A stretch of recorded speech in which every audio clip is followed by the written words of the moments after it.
las sesiones que tengan lugar a partir del próximo 10 de diciembre con la nueva conformación de la Cámara. Hay un acuerdo para postergarlo, ¿no? Mire, Carlos, si el 22 de octubre los argentinos nos dan la oportunidad de empezar a gobernar desde el 10 de diciembre, o me dan la oportunidad de empezar a gobernar desde el 10 de diciembre en la Argentina, seguramente entre el 22 de octubre y el 10 de diciembre tratemos el presupuesto. Si la discusión se alarga hacia todo el proceso de segunda vuelta, esperemos que entre el 22 de noviembre y el 10 de diciembre tengamos presupuesto. De lo que estoy seguro es de que los argentinos tienen que tener la tranquilidad de que yo tengo la decisión de que si me dan la oportunidad de gobernar entre el 22 de noviembre y el 10 de diciembre podamos avanzar con el nuevo presupuesto para tener ya certidumbre para el 2024. Con la separata resuelta inclusive, ¿no? La separata, vamos. Con la separata resuelta, obviamente. Muy bien. Mire, además, porque tenemos un tema adicional. Les quiero contar algo y a Borroni le va a interesar mucho. Tenemos un tema adicional que es que Argentina, digamos, está dentro del acuerdo OCDE que, digamos, establece los mecanismos de mínimo de imposición para las grandes empresas dentro de lo que son las economías globales. Y eso obviamente impacta sobre todo por las empresas o en las empresas que tienen tratados de doble y hasta triple imposición, porque son, digamos, empresas que están en varios países. Algunas en paraísos fiscales, contémosle a la gente también. Entonces, parte de la discusión en la separata también va a ser el acuerdo OCDE. Bien. Ministro, buenas noches. Hoy escuchaba al mediodía a Cecilia Moro antes de entrar a la sesión y decía que se iba a discutir hoy mismo una medida que tenía que ver con las pymes, que era importante porque le permitía a algunas pymes regularizar a algunos trabajadores y en los primeros años no hacer el aporte. Me parece que es una medida muy importante que por lo menos se difundió poco. ¿Eso se votó? ¿De qué trata? Es una medida súper fuerte que mandamos cuando anunciamos las medidas compensatorias por la devaluación que impuso el FMI. Y ahí lo que establecimos fue, primero, un blanqueo que permite que a la pyme que hoy tiene un trabajador en negro lo pueda blanquear, le reconocemos hasta 70 meses de aporte jubilatorio al trabajador, no le cobramos ni multa, ni punitivo, ni sanciones, ni nada a la pyme, y además le damos la posibilidad de tener a ese trabajador, digamos, el próximo año sin pagar la parte de contribuciones patronales. En el caso de los que emplean a jóvenes de 18 a 25 años y en el caso de los que emplean a beneficiarios de programas sociales, no solamente le damos la posibilidad de no pagar las cargas sociales, sino que además, si mantienen la planta de personal para que no nos hagan, digamos, el reemplazo de un trabajador denominado caro por uno barato, le damos la oportunidad de no pagar cargas sociales y además lo ayudamos con parte del salario.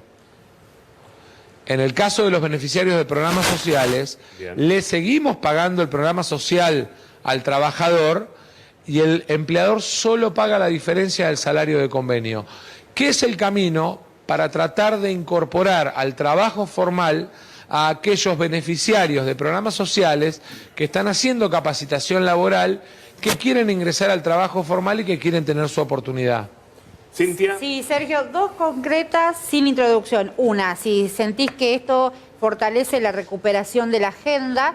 Y dos, si está en términos de ampliar votos más allá inclusive del peronismo, porque estás bajando impuestos, ¿no? Entonces, de alguna manera, estás tomando banderas de otros espacios y eso te suma para ir a buscar votos en otras peceras.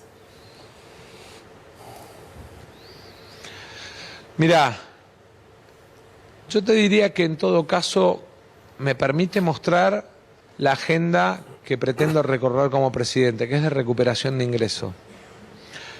porque más que bajar impuestos estamos recuperando ingresos en la Argentina. Eso me parece que es muy importante porque de alguna manera, digamos, me permite contarle a los argentinos, no solo en palabras, sino con hechos, cuáles, digamos, o cuáles son los temas sensibles en mi agenda desde el 10 de diciembre como presidente.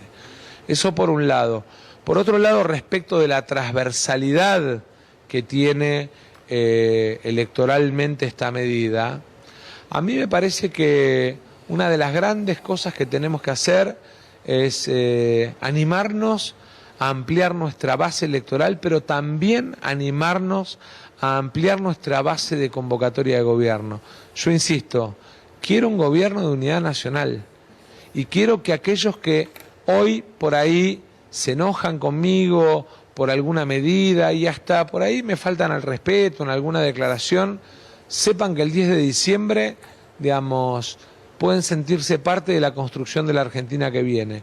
Y a nadie, porque fue tal vez una de las grandes críticas que se me hizo, esa capacidad de dialogar con todos los sectores, a nadie puede sorprender que yo el 10 de diciembre convoque a gente de distintos sectores políticos y económicos de la Argentina a integrar un gobierno, porque en definitiva creo en el diálogo, creo en la construcción de las políticas de Estado y además creo que la construcción de un modelo de desarrollo y producción para la Argentina requiere de una amplia base electoral, que en algún momento se llamó transversalidad, que en otro momento se llamó concertación plural y que hoy se tiene que llamar de unidad nacional. Sergio, tenés muchas...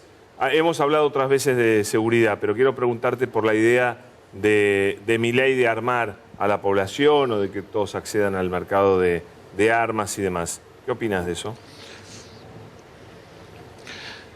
Bueno, digamos, yo invito a que todas las mamás que nos están viendo busquen en Google cómo terminan las historias de chicos armados en los colegios de Estados Unidos, en los estados que tienen libre venta de armas. Y se van a espantar y se van a horrorizar. Yo quiero una policía súper profesional, preparada, capacitada, bien armada, que tenga capacidad de combatir el delito, que tenga inteligencia criminal para combatir el narcotráfico. Creo además que tenemos que animarnos a desarrollar fuerte la inteligencia criminal, asociando la persecución del delito y de las bandas de delito a la persecución del dinero, con la CNB, con la UIF, con el Banco Central, con todas las áreas que de alguna manera pueden seguir rutas alrededor del dinero del narcotráfico hacia el lavado, y creo que lo que tenemos que hacer es tener además una fuerte política de prevención. Yo creo que la prevención no es que un ciudadano pueda comprar un arma en un supermercado. La prevención es que tengamos patrulleros, cámaras, botones de pánico en cada ciudad, y lo digo con la autoridad de que yo bajé 92% del delito en la ciudad de Tigre siendo intendente, con un programa de descentralización de la justicia, de multiplicidad de instalación de videovigilancia, de instalación de botones de pánico en los celulares y en las casas de los vecinos, y sobre todas las cosas, digamos, de articulación entre la policía y la justicia en la persecución del delito. ¿Hay tiempo para una más, Sergio? Porque habíamos quedado hasta una hora, pero... sí, yo tengo... Nos hemos pasado. Bueno, tengo una. no tengo problema. ¿Quieres repetir o...? Dale. Mira, te voy a decir la verdad.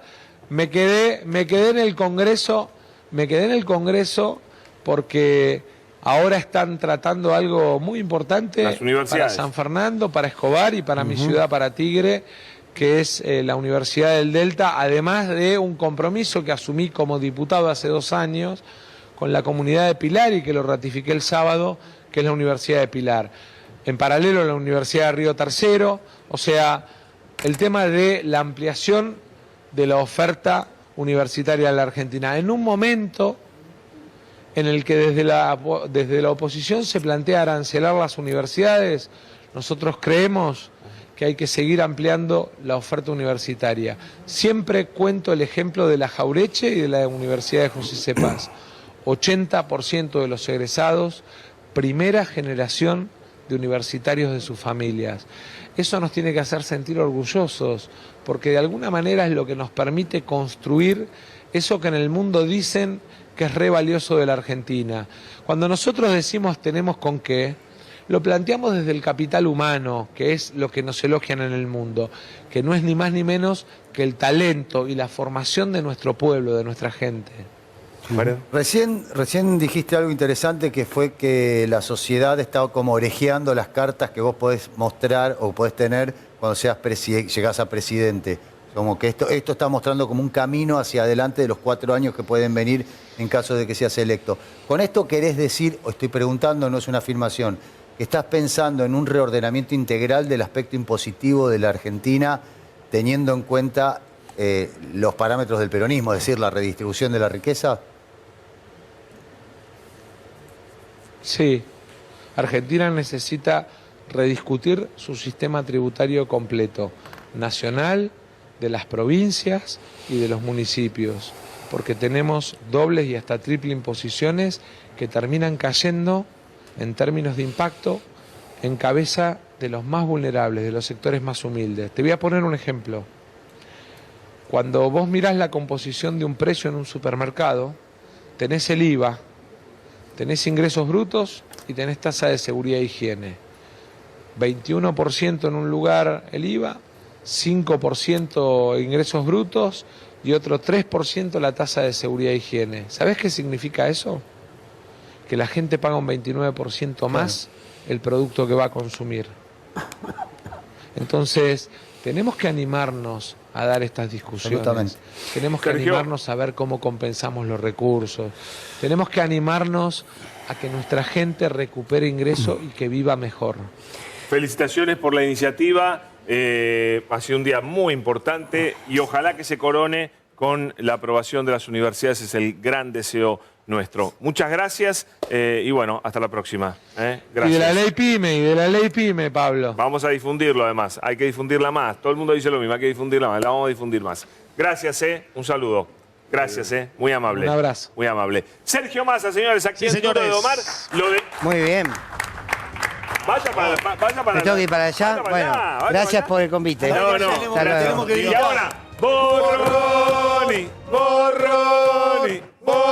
Señores, gracias a todos. Gracias a este panel espectacular. Y ya tiene todo Borroni. ¡Vamos! Sí, nuestro George Clooney.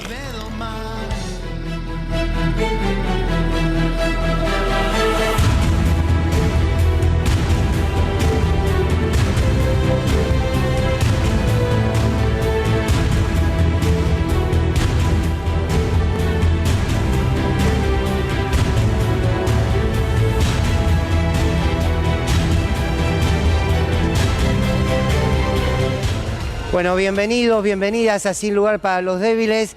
Hoy un ratito menos, pero valía la pena, porque, a ver, fue un día muy importante para los trabajadores, para las trabajadoras. Quiero hacer una reflexión muy cortita hoy, porque tenemos una gran invitada con la que queremos charlar, porque mis colegas en el piso también que dan su mirada. Simplemente decirles que es bueno preguntarse a menudo para qué sirve la política. Si la política no sirve para transformarle para mejor la vida a la ciudadanía, al pueblo argentino, no sirve para nada.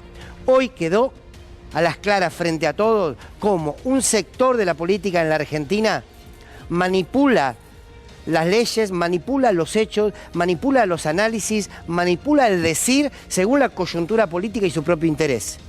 Quiero decir, hoy Juntos por el Cambio votó que no a que un trabajador y una trabajadora tengan más plata en el bolsillo. Miren, podemos hacer el análisis que quieran, le podemos poner todo el lenguaje que se nos ocurra, novedoso, el que quieran.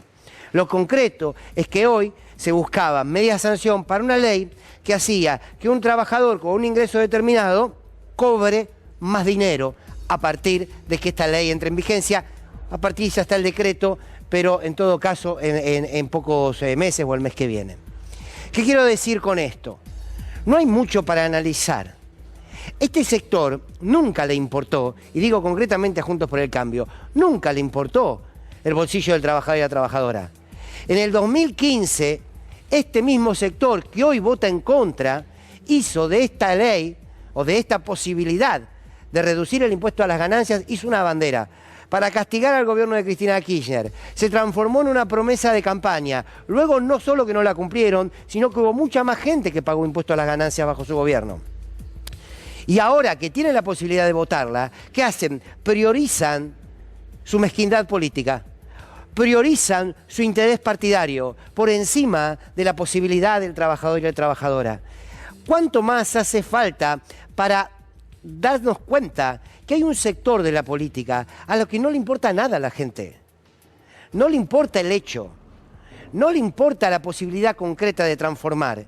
Es si en el pasado me servía para castigar al que era gobierno, luego me sirvió para ganar una elección y ahora no me sirve para ganar una elección, entonces juego en contra. ¿Y dónde queda la gente en todo esto?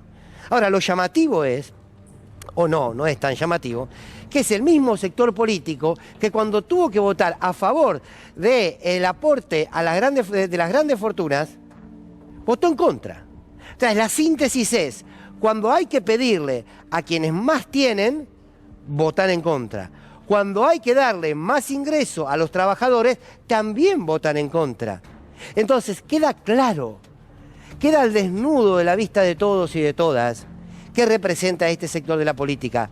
Hoy repasamos los nombres, Cobos vota en contra. Florencio Randazzo es candidato a vicepresidente, le tocó esta, en otro momento fue otra cosa, vio también, fue cayendo paradito según la coyuntura. Votó en contra y quiere ser vicepresidente de la Nación. Stolbizer votó en contra. Ahmechet, ¿se acuerdan? La negacionista, votó en contra. Ritondo votó en contra. Lombardi, el gran censor del gobierno de Mauricio Macri, votó en contra. Y estos son los nombres que ahora dicen que vienen a transformar la Argentina en pos de los derechos de los trabajadores y de las trabajadoras. Y aquí hay algo que inevitablemente hay que poner en valor, que es la coherencia del sector del Frente Renovador, de Sergio Massa, de Cecilia Moró, que vienen sosteniendo esto hace tiempo y hoy llevan, aunque sea en una media sanción, a la realidad. Entonces, yo quiero reflexionar acerca de para qué sirve la política. Porque lo que representó hoy Juntos por el Cambio es lo que uno podría llamar clase política. Yo no creo que la política toda forme parte de una clase, no. Creo que hay políticos de vocación, creo que hay políticos que tienen convicciones. Y creo que hay otros que hacen politiquería y que permanentemente, en pos, insisto, de los más mezquinos intereses, hoy dicen blanco, mañana dicen negro y no les importa nada. Hay que recuperar la política de la mano de las convicciones. Si se representa al campo nacional y popular, se tiene que representar a los trabajadores y a las trabajadoras. No hay más análisis que hacer. De verdad que no. Y aquí había una posibilidad para hacerlo. Y el gobierno lo hizo. Ahora, si nosotros dejamos de abrazar la política de la mano de la convicción, entonces la política se transforma en una clase. Si la política no puede, o un sector de la dirigencia política no puede sostener una idea, un principio, valores determinados en el transcurso del tiempo, más allá de la coyuntura, entonces la política no sirve para nada. Claro, a las convicciones hay que embarrarlas, porque las convicciones discutidas en una mesa de café, la ideología en una mesa de café, y todos somos revolucionarios ahí. Hay que embarrarlas, hay que llevarla a la praxis, hay que se avanza 2 pasos, se retrocede 1, perfecto, pero tienen que estar, porque de lo contrario todo vale 1, de lo contrario todo da lo mismo. Hoy Juntos por el Cambio hizo una movida que le costaba sostenerla, lo expresó Esper, un negacionista, un violento como Esper, que dijo, me pasé 30 años de mi vida diciendo que había que sacar este impuesto y hoy estoy en una encrucijada. No está en ninguna encrucijada, Esper. Se pasó 30 años de su vida diciendo algo que le servía en su momento y ahora, como son todos muñecos con pies de barro, se desarman solitos, se deshacen solitos. Hoy está la clara muestra de cómo, si un sector de la política promete algo que cuando tiene la posibilidad de cumplirlo no lo hace, ¿qué va a hacer cuando gobierne? Y este mensaje ustedes me dirán, lo tenemos clarísimo. Nosotros, ustedes que están del otro lado dirán, lo tenemos muy claro esto, Fernando, yo sé que sí. Seguramente. Bueno, hay que comunicarlo, ¿eh? Hay que comunicarlo. Y desde el periodismo tenemos que empezar a ponerle límites, ¿no? No pueden hablar más del salario de los trabajadores, este sector de la política. De verdad que no. Fíjense qué tan mamarrachesco es Juntos por el Cambio que lo dejan bien parado a Milei. Milei, en su locura económica, el tipo te dice que desprecia al Estado, que desprecia los impuestos, y hoy termina votando a favor. Quiero decir, si Milei es coherente al lado tuyo, replanteate todo, ¿no? Replanteate absolutamente todo. Bien, hay que volver a recuperar la política de la mano de la convicción, hay que volver a recuperar la política de la mano de los intereses colectivos y hay que volver a dar esa disputa política que vale la pena. Aunque te cueste, aunque te vaya a generar daño, aunque te vaya a generar incomodidad. La política es un lugar de incomodidad. Así debe ser, sobre todo si defiende los intereses de los trabajadores. Bueno, media sanción para una ley que es importante, que era necesaria en este contexto. Ya saben cómo jugó cada cual. Está todo fácil, ¿eh? Que nadie se haga el desentendido. Bienvenidos y bienvenidas a Sin Lugar para los Débiles. Se cierra la votación. Por secretaría se dará lectura del resultado de la votación. 135 afirmativos, 103 negativos, 0 son las abstenciones. Gracias. Resulta afirmativo. Se comunicará al Honorable Senado de la Nación.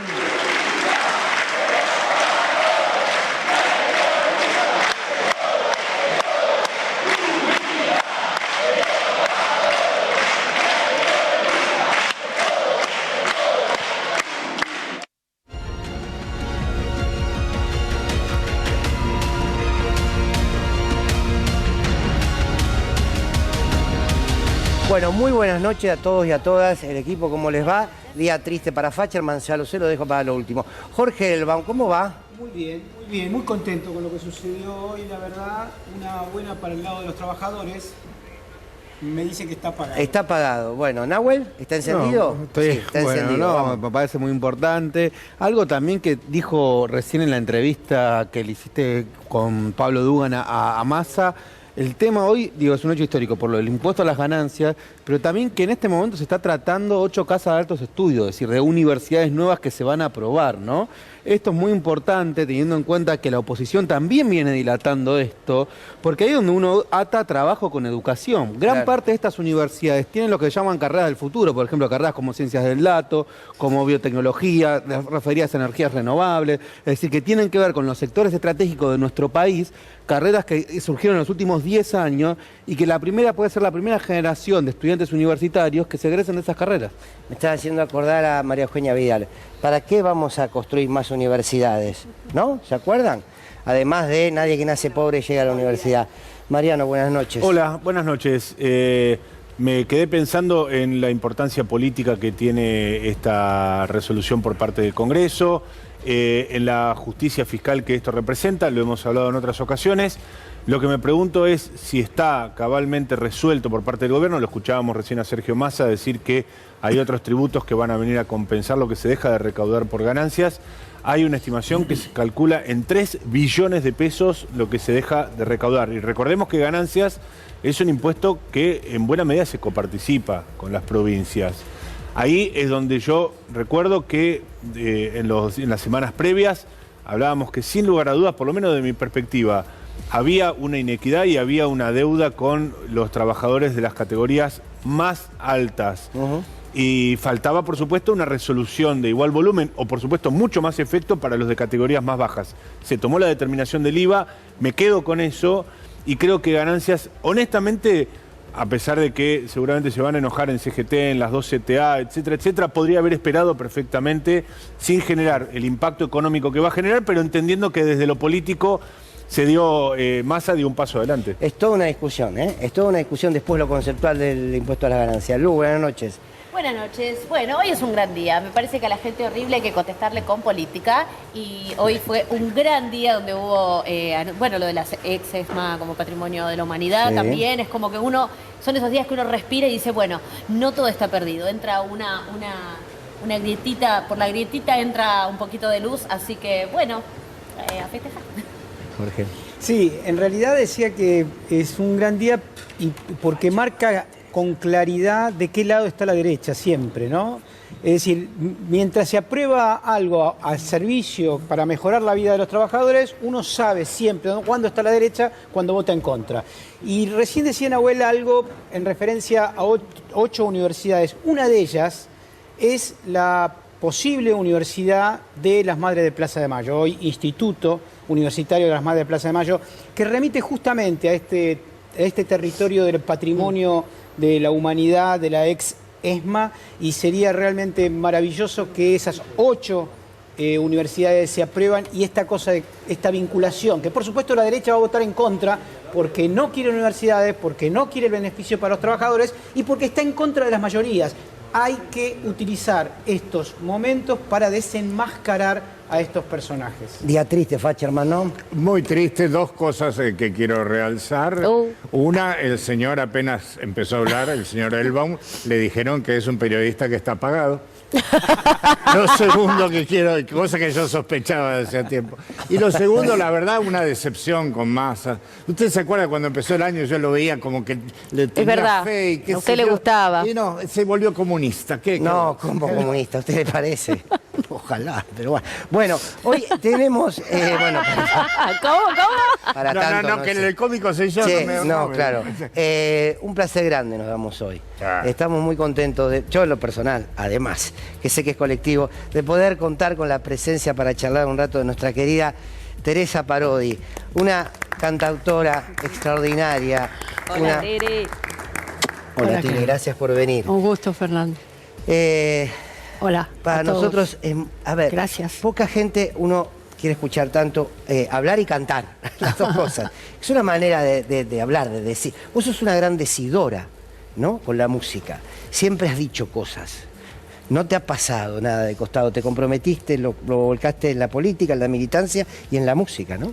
Porque quiero dar testimonio a través de las canciones del tiempo que me toca vivir, de la comunidad en la que me toca vivir, contar esas historias, hablar de nosotros país, nosotros pueblos, y que eso quede escrito en las canciones. Historias que inclusive de los más anónimos, que de golpe no son noticias, pero que escriben su propia vida con convicción, con alegría, con entusiasmo, en los lugares más remotos de la Argentina, que conozco profundamente desde muy jovencita. De modo que mi canción, te diría que cambió fundamentalmente cuando elegí ser maestra en un lugar donde hiciera falta, allá lejos y hace tiempo, y fui como primera experiencia al Monte Misionero.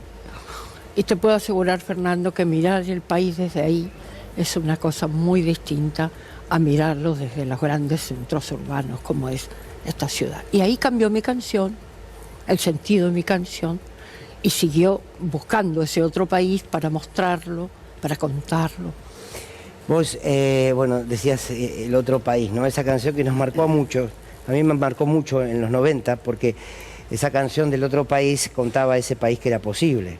Y que vos decías, lo vimos, ¿por qué no volver? Y en los 90 sonaba como fantasioso, qué sé yo, o como utópico, y después se pudo ver.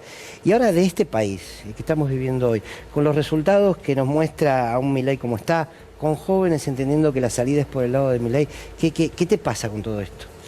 Quiero decirte que en primer lugar hoy ha sido un día muy conmocionante, ¿verdad? Con el debate que pudimos seguir por televisión, en donde se expresaron claramente los dos modelos políticos. Y por otro lado, esta declaración de patrimonio de la humanidad de lo que fuera la ESMA, la ex ESMA, que para mí tiene una significancia relevante, justamente más que nunca ahora, ante el discurso temerariamente negacionista de la derecha, que se ha instalado de una forma desembosada y que de verdad da miedo. Y pensé mucho en las madres, Fernando, en las abuelas, en la lucha, en los 30.000, en la larga lucha de tantísimos años para recuperar la democracia. Y que cumple ahora 40 años y que en un punto pareciera que hay un gran sector, o por lo menos un sector ponderable, que quiere volver atrás como si nada de esto hubiera pasado, y eso te coloca en un estado de indefensión muy grande. Pero yo al mismo tiempo que veo la realidad política y la tengo clara, porque es imposible no tenerla clara, te lo he dicho, en forma muy directa, precisa, como te dije, desembosada, pareciera que se está naturalizando esa manera violenta de hablar, de hacer campaña, de agredir, utilizando palabras como destruir, ¿no? Como terminar con, fundamentalmente con un modo distinto de pensar. Es decir, cuando vos ves que dicen explícitamente terminar con el kirchnerismo como parte de una campaña, uno no puede creer que hayamos vivido todo lo que vivimos para llegar a escuchar esto nuevamente, ¿no? Con lo que eso conlleva, además, teniendo en cuenta todo lo que nos ha pasado últimamente, y el estado de indefensión, como digo, porque existe tanta impunidad. Por favor, intentaron asesinar a la vicepresidenta de la Nación y de la justicia nada. Entonces digo, ante toda esa situación, por supuesto que estoy preocupada, pero al mismo tiempo confío en nosotros profundamente. Confío en nosotros, pueblo, país, ¿no? Porque tenemos una memoria, porque hicimos un camino, porque de verdad hubo mucho dolor, y estoy muy esperanzada a pesar de todo. Lu. ¿Qué tal, Teresa? Buenas noches.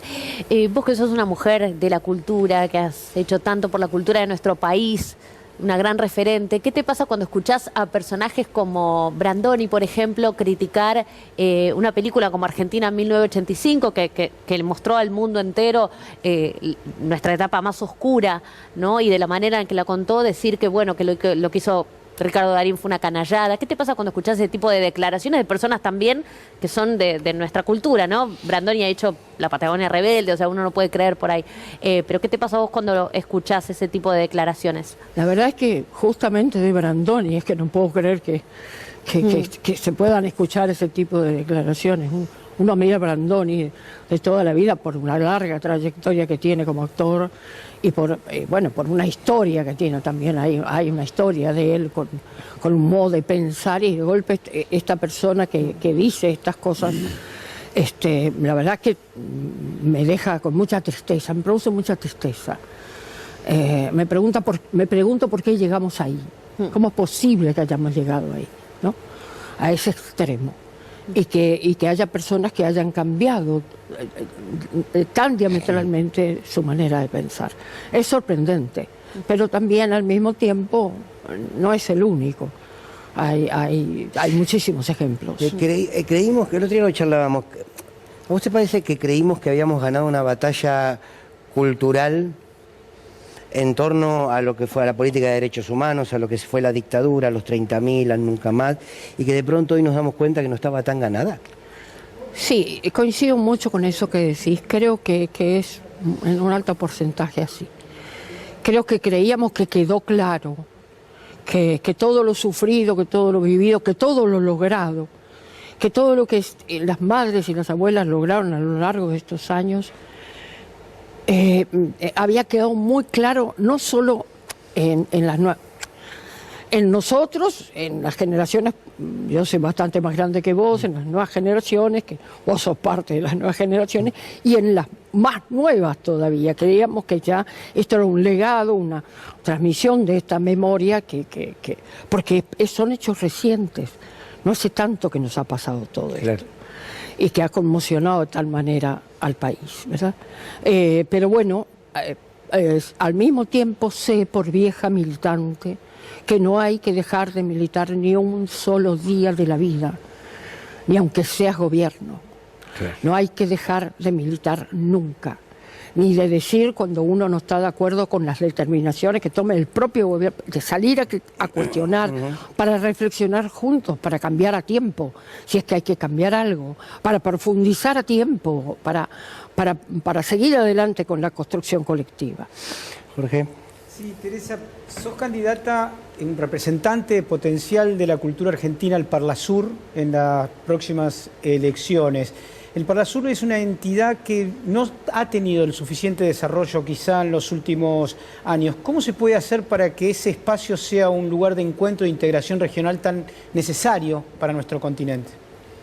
Bueno, sabemos que el Parlasur, en realidad, el Mercosur existe desde el 91 en el auge del neoliberalismo y que primero fue meramente mercantilista la relación de los países en ese bloque. Pero que finalmente, y justamente este año, se cumplen 20 años del Consenso Buenos Aires, que fue el encuentro famoso del presidente Néstor Kirchner y del presidente Lula da Silva, en donde deciden los dos darle un contenido más político al Mercosur. Y entonces, a partir del protocolo de Montevideo del año 2005, se crea el Parlamento del Mercosur, que es el Parlasur. Y bueno, tiene que cumplir un rol fundamental en la integración latinoamericana. De acuerdo con nuestro proyecto, el proyecto político nacional y popular, la integración latinoamericana va de suyo, es absolutamente necesaria, es parte de ese sueño de la patria grande, ¿no? Estamos integrados, culturalmente ya estábamos integrados antes en América Latina, los pueblos nos integramos naturalmente, pero además estaba también esta decisión política, no nos olvidemos que vivimos años maravillosos con distintos presidentes en países hermanos en donde esa integración se pudo tocar con las manos, ¿no? Bueno, el Parlasur cumple un rol importantísimo porque los parlamentarios deben ser elegidos. Primero fueron elegidos en forma indirecta, es decir, los mismos parlamentarios que entraban al Congreso, los partidos elegían quienes iban a representarlos en el Parlamento del Mercosur. Pero a partir del año 2015, la entonces presidenta Cristina Fernández de Kirchner llama por primera vez a elecciones. El Paraguay había sido el país que había llamado antes, en el 2008. Después, bueno, llama a la Argentina, pero el gobierno de Mauricio Macri decidió ostensiblemente ignorar el Parlasur, y tan ostensiblemente que ni siquiera llamó a elecciones en el año 2019. De modo que es ahora nuevamente que se vuelve a llamar a elecciones y se van a elegir nuevos parlamentarios. La verdad es que creo que el crecimiento y el desarrollo del Parlamento, que en donde están los representantes del pueblo, de cada uno de los países que lo integran, si verdaderamente logramos ese crecimiento también se va a ver en los países que lo integran. Profundamente. Es importantísimo el rol del Parlasur dentro del Mercosur. ¿Me podría hacer una pregunta que por ahí la saco un poco del tema y nos adentramos en un misterio para mí del folclore? Una canción que dice: duerme, duerme, negrito, que tu mamá está en el campo, negrito. ¿Es una canción hacia un planero? Porque evidentemente el chico duerme mientras la madre está en el campo. ¿Y de qué color es? Negrito. Ay, Dios mío. Ay, es un espanto. Bueno, ¿Te das cuenta? Yo Puedes pasar. No lo podemos sacar a pasear, no lo podemos sacar a pasear. Lo Mariano, voy a dejar ahí, Mariano, con su inquietud. ¿Qué tal, Teresa? Buenas noches. Yo Hola. le quiero preguntar, porque si uno tuviera que hacer una lectura muy burda, por supuesto, de estos últimos años del devenir del kirchnerismo, uno podría decir que 2015, 2019, 2023, el kirchnerismo opta en sus disyuntivas por el pragmatismo por encima de la recreación, si se quiere, de los sueños. Básicamente al elegir candidatos presidenciales. ¿Cómo se administra o cómo se atraviesa como militante política, militante del kirchnerismo, esa actualidad que ya viene llevando más de 8 años? Vos sabés que no le escuché una parte de la pregunta porque estoy un poquito sola porque estoy resfriada. A ver, Mariano, sí, no, sintético. La idea fuerte. es, desde el kirchnerismo, cómo se vive esto de que un proceso político que fue tan importante durante tantos años en el gobierno, de 2015 a esta parte, sus opciones para la presidencia hayan sido... Alberto Fernández y Massa. 2015 Okay. Daniel Scioli, Claro. digamos, el pragmatismo por encima de la recreación de los sueños, como se dice, o de la mística. Bueno, es difícil contestarte eso para alguien kirchnerista como yo. Creo que la mística está. La mística existe lo mismo. porque creo que todos confiamos profundamente en la jefa de ese movimiento, creemos en ella. Esperamos su palabra porque sabemos que tiene una mirada de estadista extraordinaria. Ella fue la primera que habló de las elecciones en tercios. Y lo dijo con tanta claridad y lo dijo hace tanto tiempo. Yo creo que es alguien que capacitado para pensar y para pensar la política futuro y para proponernos un camino, aun cuando está en silencio. Yo creo que indudablemente el hecho de que esté proscripta, el hecho de que no se haya podido presentar, nos haya hecho un daño enorme a un enorme sector de la población y a la Argentina creo que le ha hecho un daño enorme. No solamente por lo que ella representa, sino porque esto esté pasando en este tiempo, a 40 años de la democracia. Que pueda haber una dirigente política proscripta en este momento, como si no hubiera sucedido nada en este país. Entonces yo confío plenamente en ella, en su capacidad política para colocarse en el lugar donde debe, cuando debe, y dejar lugar a otros y llamar a las nuevas generaciones a hacerse cargo. La idea esa de que el bastón de mariscal la tienen todos, esa frase es realmente muy clara y determina mucho un camino y una toma de posición. Y creo que por eso es indudable que es una líder natural que tantos seguimos y que aceptamos finalmente que se coloque ella en el lugar donde le parece que debe estar, porque estamos seguros que ese es el mejor lugar. Teresa, te hago la última agradeciéndote mucho que hayas venido de todo corazón. Me quedé pensando mucho cuando decía, yo sigo confiando mucho en mi pueblo. Seguís teniendo esa esperanza siempre. Ha sido como algo medular en tu recorrido como artista y como militante. Me hiciste acordar a la última vez que hablé con Eve, la querida Eve, me dijo, es una anécdota que cuento mucho, me dijo, yo estaba terminando un libro y le fui a hacer una charla con ella, cuando me estaba yendo me dice, Fernando, poné en el libro que la lucha nunca es un rato, ¿no? Y que dije, qué síntesis maravillosa. Y quizás sea eso, ¿no? Lo que a vos te da siempre confianza en el pueblo. Mira, yo tengo una canción en la que escribí hace mucho tiempo, la esperanza invicta me sostiene siempre tan intensamente que no tengo opción. Y yo creo que aprendí de las madres a tener esperanza. Eve fue una referente muy importante para mí.